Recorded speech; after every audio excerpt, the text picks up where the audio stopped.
Hello and welcome back to the podcast. I'm the host, Sean Boyce. I'd like to welcome my guest to the show today, Nick Yarnall, who's a serial entrepreneur. Hey, Nick, how are you? And thanks for being on the show. Hey, Sean, doing great. Thank you very much for having me on the show. It's definitely a pleasure to be here. Yeah, we're looking forward to kind of experimenting with a new format for the podcast today where, Nick, you and I have worked together quite a bit on what you're working on from a product perspective currently, which I'm going to allow you to tell that story, of course. But today we're going to kind of just explore your background, what you have been working on recently, share some of your recent wins, and then do kind of like a working session together. So for other folks that are going through something similar, they can learn from your experience and us working together. But before we get into that, if you wouldn't mind, please, for the listeners, give more information about your background in terms of like what you've done and, up to and including what you're working on now. Sure. Yeah, definitely. So I guess where I kind of want to start, my quote unquote story is, with my experience working in a makerspace. So for those of you who aren't familiar with what a makerspace is, it's basically the culmination of everything you would ever need to make a prototype or, a minimum viable product. So we're talking about, a metal shop with make and take welding, wood shop studio, jewelry studio, 3D printing, laser studio, electronics. That's, when I started working in an environment like that, that's what really kicked off, my passion and the urge to create things. So I started really heavily diving into working with 3D printers. This was about 2016, maybe 2017. So I've been doing it for quite a while now. The first company I actually launched was related to 3D printing. We provided emergency 3D printing for disaster relief. We subsequently partnered with a relief company based out of Philadelphia, a nonprofit organization. I had the luxury, or not luxury, pleasure of going to areas like Puerto Rico and Guatemala in wakes of the not recent anymore, but the hurricanes, the big natural disasters that kind of decimated the infrastructure over there. So it was really, really interesting to start working on 3D printing in different areas, seeing what those needs were in these different communities. Whether that be big or small, whether it be water filtration systems or maybe replacing a piece of machinery that's not being manufactured anymore in a different country. So as you can tell, I'm pretty passionate about 3D printing. Been doing it for a while now. I do a lot of early stage prototyping for other startup companies. I've been working with a bottling manufacturer now, doing pre-production models. What we do is we technically 3D print the models and then they ship them out to clients to get approved before the bottles actually go into production. But aside from the 3D printing stuff, I'm a huge nerd, big into Star Wars, Game of Thrones, that whole world. So I find myself making kind of hobbyist items as well. So geeking out over video games. And there's this one sort of device in particular that I've been fiddling with over the past few months. It's called the Retroid Pocket 2, and it is an emulation style video game handheld system where you can put about, I would say 15 to 16 different video game systems on it, and it can internally house, thousands and thousands of retro games that, you once grew up with. So I will kind of leave it at that right now. And Sean, if you have any follow-up questions, anything you want me to delve deeper into, I'd be happy to answer that for you. Of course, and will do. You know me. Thank you for sharing that background. And I love the retro gaming aspect. That's just so cool. I'm a little older these days, but I was pretty active in gaming back in the day. So it's already got me the gears turning in my head thinking about the nostalgia and reliving those days and all the fun that I had playing with those older games, which is really cool. So I think that's kind of where I'd like to go next. And that's what, Nick, you and I have been working on more recently as I've been hoping you can like build and grow what you're working on. And obviously for the listeners as well, too, something that I want to mention, obviously, Nick, you're very active in the physical product space. So you have a lot of experience here. And that's what we're talking about today is kind of it has applications for other virtual products as well too, like you mentioned gaming, but you're talking about building, designing, creating, selling, that type of thing. Some physical products, which is another aspect of what we talk about on the show as well too. Same concepts apply, of course. So if you wouldn't mind, talk a little bit more about that device in particular, the one that we've been working on together that you've had some recent traction and success with. So it'd be cool to learn more about that. So if you could explain it for the audience, talk about what it is, and perhaps we'll kind of get into from there where you are phase-wise with that product. Definitely. So to be honest, I do run another company outside of what I'm currently working on. And we kind of hit a bit of a lull spot where I'm starting to scale down business development on that side of the business, if you will. So with the free time, I really took up or not took up, but took the opportunity to learn a little bit more about 3D modeling and design. I gave myself a couple of weeks to go through some YouTube videos, learn a few different things. And ultimately, what I found myself going back to was that Retroid Pocket, retro style handheld gaming system. To start off, the people who buy those devices, it's not a Nintendo Switch. You're not going to find people who own them everywhere. So it's a very hyper niche market. And what I found was, while the device is available for people to purchase, there is no dedicated docking station for the device. So in other words, you can't plug this device into your TV right away and start playing on a bigger screen rather than having the portable handheld option. So using that lull time that I just mentioned, I really took the opportunity to improve my skills in 3D modeling and wound up completely designing my own docking station for this device. And I was fortunate enough to have some community collaboration through Reddit. They have a subreddit on there, r/Retroid, if you want to check it out. So I initially posted, hey guys, this is kind of what I'm working on. What do you want to see in a docking station that's solely dedicated to this device? And I took that advice, that feedback, ran with it, and in the span of about 4.5 weeks, I had tons and tons of different 3D printed prototypes that I had worked through, and I finally landed on a final design. So here I am 1 week with my Shopify store open. I've made, or not made, but I've sold over 10 units so far. They're completely customized, so you can just go on to the store, select your own color pairings, and it's pretty neat. It houses the entire device. There's anti-scratch padding on the inside, so your device won't get messed up. There are rubber feet on the bottom of the device so your furniture does not get messed up. There is internal interdependently working buttons on the top of the dock station as well, so you can control the device without having to take it out of the docking station. And the whole thing's completely modeled to kind of give you that nostalgic, retro gaming style feel. So that's kind of where I'm at right now. We are still very much in the infancy stage of launching this project. It is, what I like to say, it's basically version 1 of 3. This is the Bluetooth only style dock. The next one that I plan on launching will have 4 USB ports. You could plug in your Nintendo 64 controllers directly to the dock station and have a go at that. Version 3, the final iteration, I'm going to actually be developing my own controllers, Bluetooth style controllers that match the actual device and match the docking station that I've created. So it's really, really been a lot of fun. Learned a ton.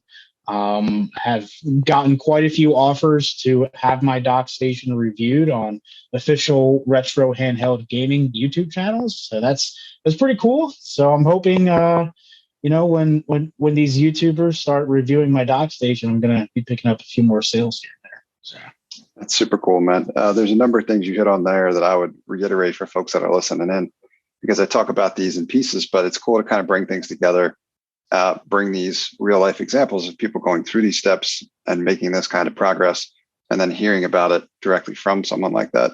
So thank you for sharing the story. But you mentioned kind of, if I were to summarize, right, starting with a target market customer, going and doing some discovery, right? You mentioned Reddit as a source for that, where kind of go to an area where I refer to as like a watering hole, where it's people that are like-minded or a specific type of customer, or that have something in common, whatever it is, people that you're looking to help with solving a particular problem, hang out.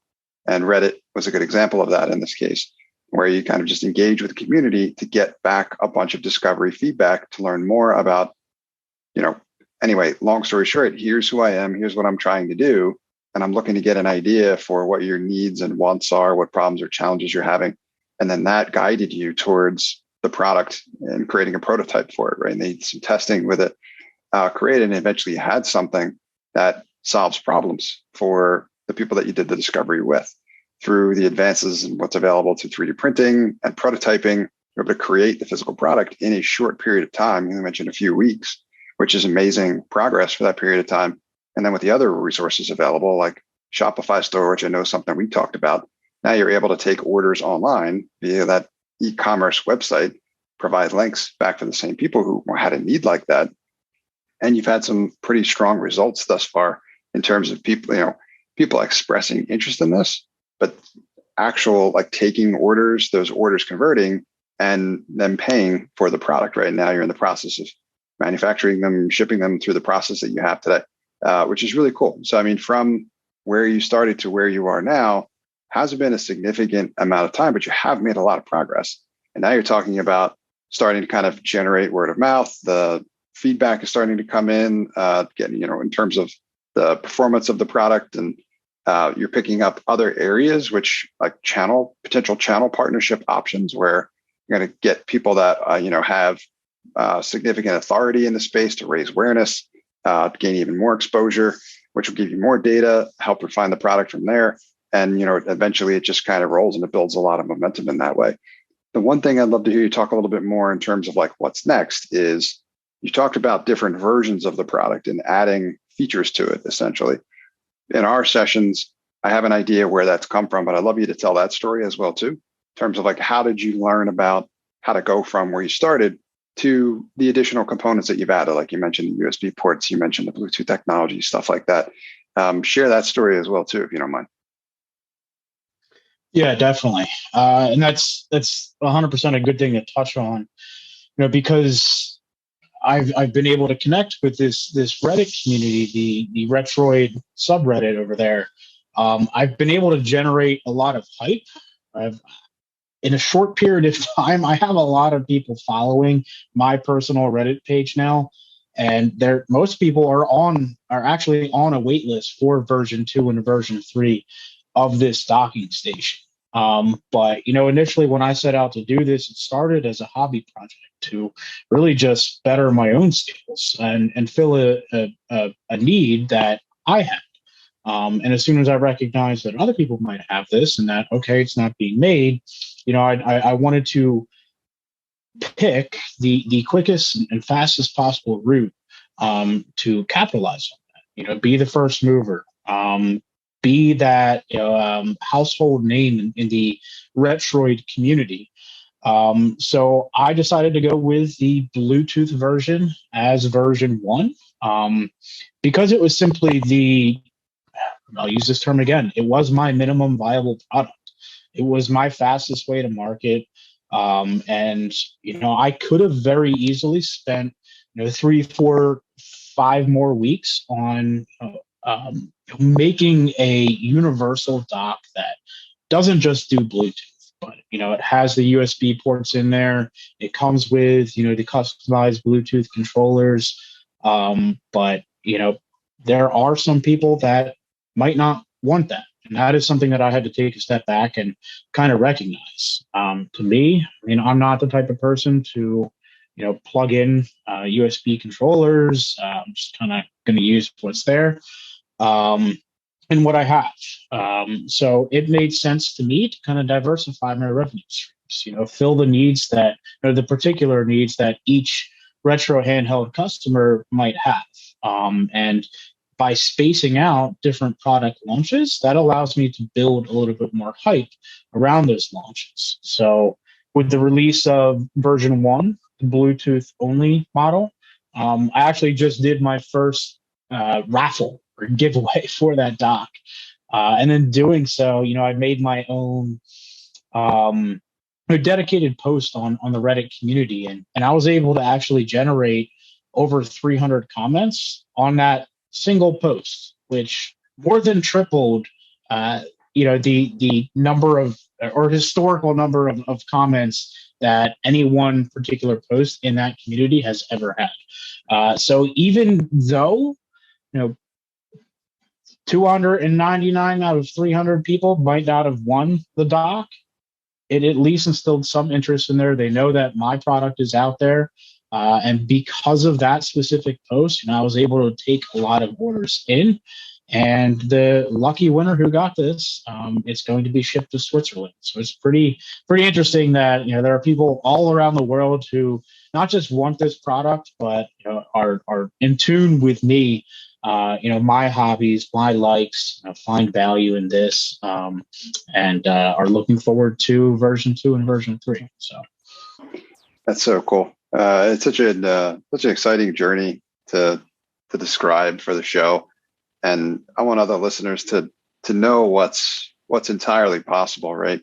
And the strategy that you've used to kind of get there has helped do that in a relatively short period of time, right? And it always helps to get as targeted as you can in the beginning. That's the easiest way to get the best data, to learn more about what you should do or not do, because the data winds up being really valuable. It's very specific and it's very pointed in terms of here's what to do, here's what not to do. And then if you're getting very niche like that, it's also easier to get direct feedback because the customers have a lot in common, right? And like you said, with what's available today via Reddit communities and just the globally connected supply chain for the most part, you can connect with people all over the world and relatively quickly. And then as you build momentum there, that starts gaining interest and you learn about other areas you can explore as well also. So as you gain customers to solve a specific problem, any customer that you're going to solve a specific problem for has other problems, right? And as they're thinking through where they're going to go to get solutions to that problem, then it's going to be back to you because that's where they have that relationship. That's who solved their last problem. So it winds up, the niche element and getting really targeted.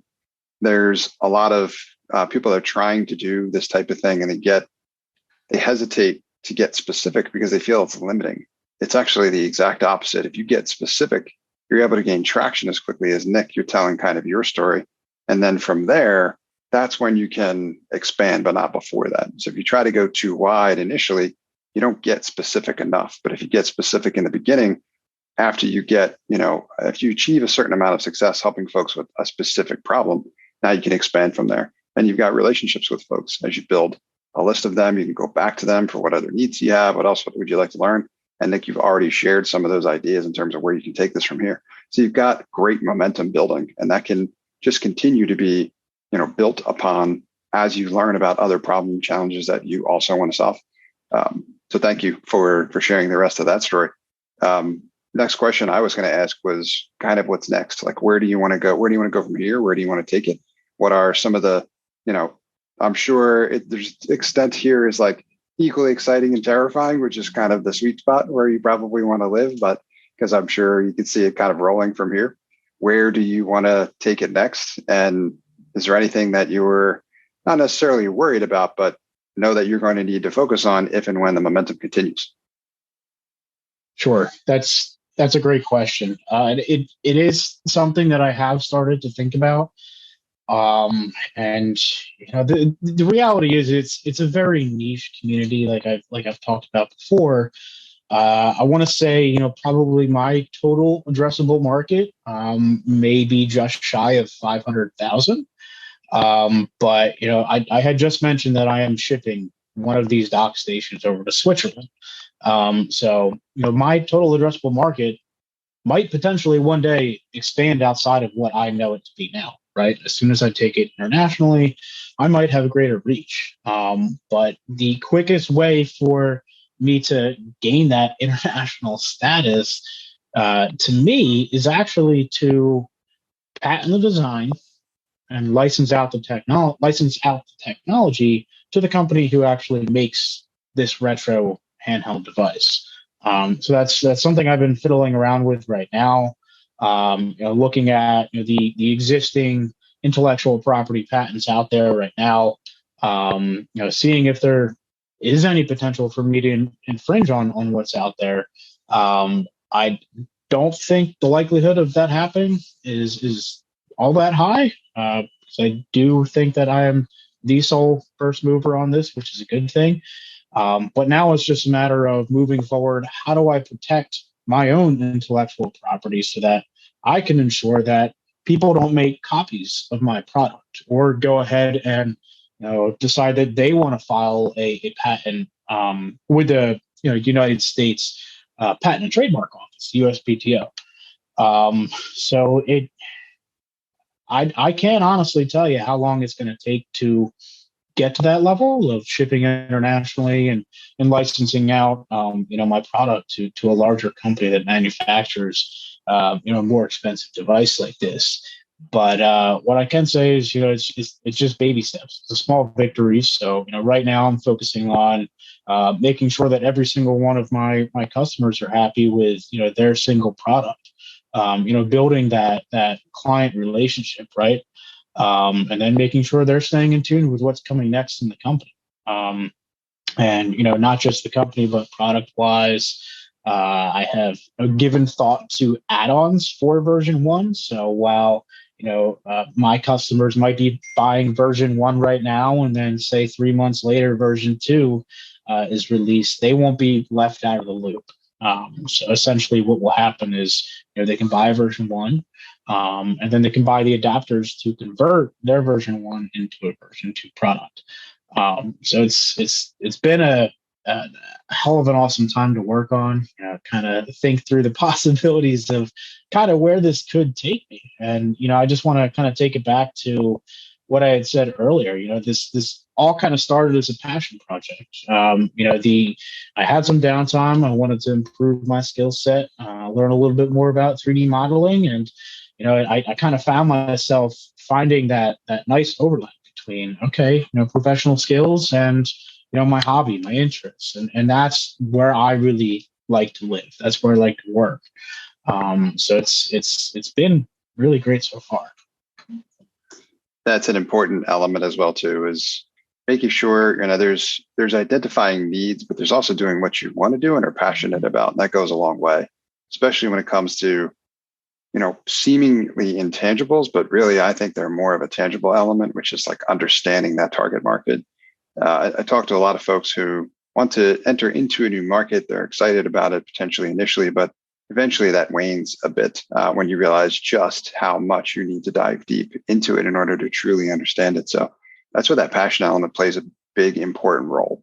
Right? If it's something if you're talking about working with customers that you are, right? If you're building a product for yourself, it becomes that much easier to know how to position it, what problems it needs to solve, how to talk about it with others, because they're thinking and doing the same things that you are. So you can think of it through what would connect with you.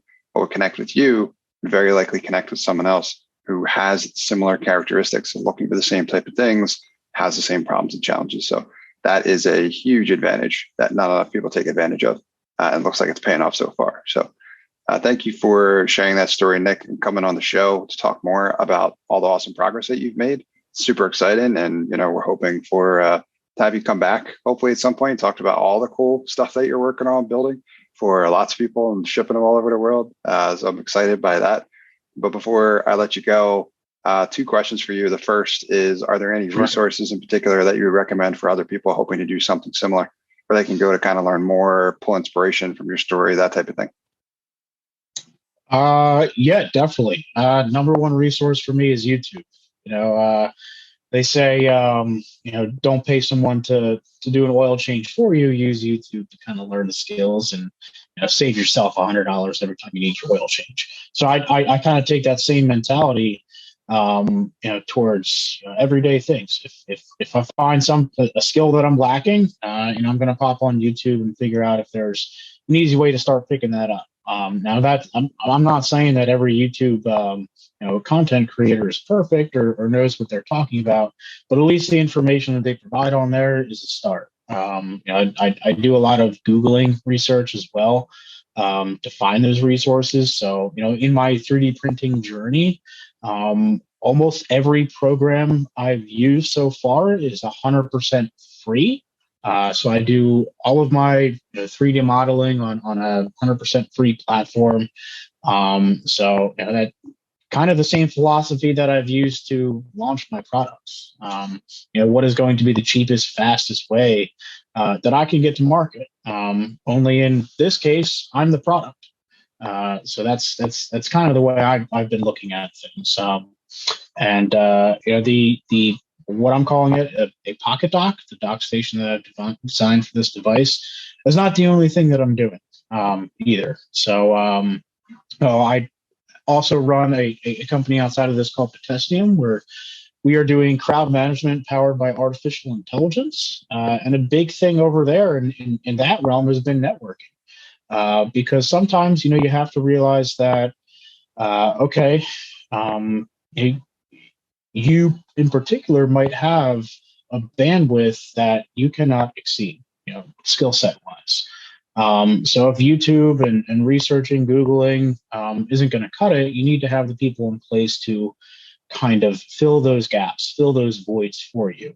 So a big thing on that side with my other company was I lacked the computer science background to build the products that I wanted. So, I had to know the right people at the right time, build an advisory board, hire on a chief technology officer, bring on the right interns, staff, to kind of complement the skills that I brought to the table. So it's just recognizing what you have and what you don't have and being able to fill those voids and gaps. Well said. Thank you, Nick. And thank you for sharing the resources too. We'll link to those in the show notes. YouTube is such a great place to learn so much. I get caught in those loops sometimes where I'm just watching video after video. It's tricky that way. So you got to watch that. But there's so much great information there. If you're looking for something to learn, chances are someone on there has value available potentially for free, which is an even better part about it. So there's a lot of stuff you can pick up from that platform. And then the last question I have for you is, who should reach out to you and how can they get in touch? I am happy to talk to anyone who wants to talk about product or starting a company. I'm currently outside of everything else that I'm doing. I'm a professor at Temple University. I do teach courses, and if you have a business idea, these are kind of the steps that you need to take to get it launched. I'm also a consultant at the Small Business Development Center. So I sit down with people on a daily basis and walk through their existing businesses or their hopes for starting a new company.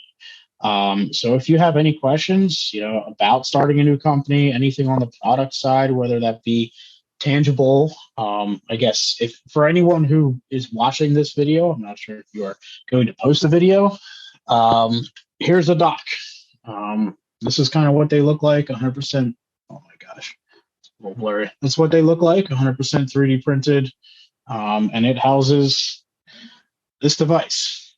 So pretty neat, but just kind of goes to show I don't just work on the products or the tangible product side. I also work on the software side as well. So if you have questions, I'm not an expert in any one particular thing. I am a kind of got experience a lot of different things there. So take what you want with that information, and I'm happy to follow up with anyone who's got questions or just wants to talk shop.